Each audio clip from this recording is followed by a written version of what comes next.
Bienvenido a MedPlus, conceptos claves en medicina. Mi nombre es Alberto García Guerrero y vamos a hablar sobre los conceptos clave de la asignatura de reumatología, entre ellos los criterios ASAS de las espondiloartropatías.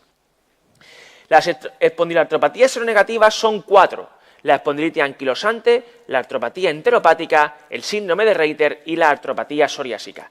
Recordad que la fiebre reumática, aunque pueda tener afectación articular, no es ningún tipo de espondiloartropatía seronegativa. La espondiloartropatía seronegativa tiene una serie de características. Fijaos que pueden cursar con artritis periférica que habitualmente suele ser asimétrica, a diferencia de la artritis reumatoide o a diferencia, por ejemplo, del lupus. Predomina en extremidades inferiores a excepción de la artropatía psoriásica, que suele tener afectación de las interfalángicas distales. Suele ser seronegativa y esto significa que va a tener el factor reumatoide negativo y los anticuerpos antinucleares negativos. A diferencia de otras enfermedades como la artritis reumatoide, este tipo de espondiloartropatía seronegativa no tiene nódulos subcutáneos. Radiológicamente destaca una sacroileitis y el sustrato anatomopatológico es la inflamación tendinosa en su inserción ósea, que se denomina entesitis. Todas van a tener una serie de manifestaciones generales, mucocutáneas, oculares, intestinales y genitourinarias. Van a tener una tendencia a la agregación familiar y característicamente tienen una elevada prevalencia del antígeno HLA-B27.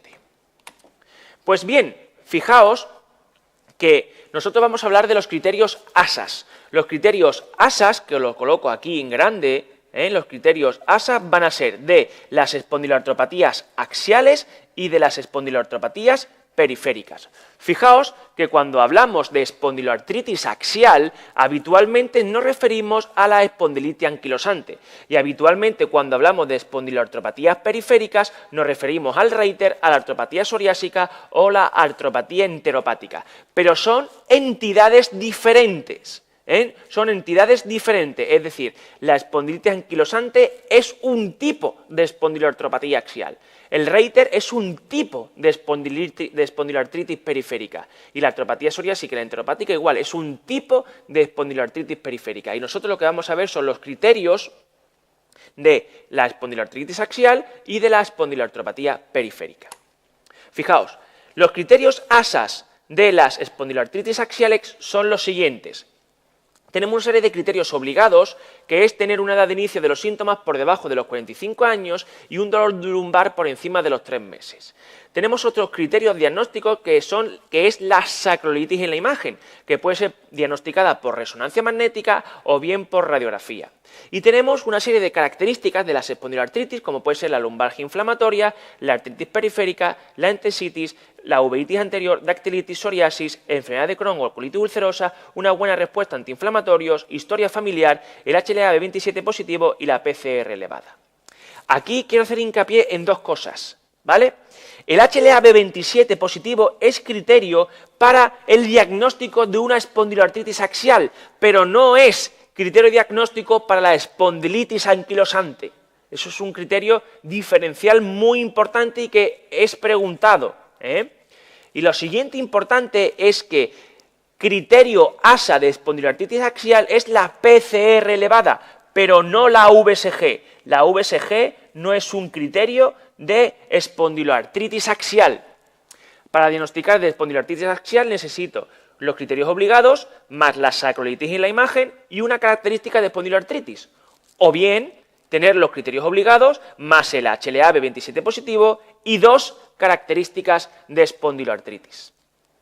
Bien, los criterios ASAS de espondiloartritis periférica son más sencillos. Tengo criterios obligados como artritis o entesitis o dactilitis y tengo características de espondiloartropatía, uveitis, psoriasis, Crohn o colitis, una infección previa, HLA-B27 positivo, sacroileitis en la imagen, ya sea por resonancia o por radiografía, y tengo otras características como la artritis, la entesitis, la dactilitis, el dolor lumbar inflamatorio o la historia familiar. Para diagnosticar a un paciente de espondiloartritis periférica inespecífica, necesito los criterios obligados más una característica de espondiloartritis, o bien los criterios obligados más 2 de las otras características de espondiloartritis. ¿Vale? Bien, fijaos, volvemos a hacer Recordatorio, volvemos a repasar. La espondiloartritis axial, habitualmente nos referimos a la espondilitis anquilosante, y la espondiloartritis periférica habitualmente nos referimos al Reiter, a la artropatía psoriásica o la artropatía enteropática, pero son cosas diferentes, ¿de acuerdo? La espondilitis anquilosante es un tipo de espondiloartritis axial y el Reiter es un tipo de espondiloartritis periférica, pero cada una de estas tiene sus criterios específicos, cada una de estas tiene sus criterios específicos. Para hacer un mayor refuerzo, la espondiloartropatía periférica y la espondilitis axial sería como un diagnóstico sindrómico, y esto que veis aquí serían como diagnósticos específicos. Os hago una analogía.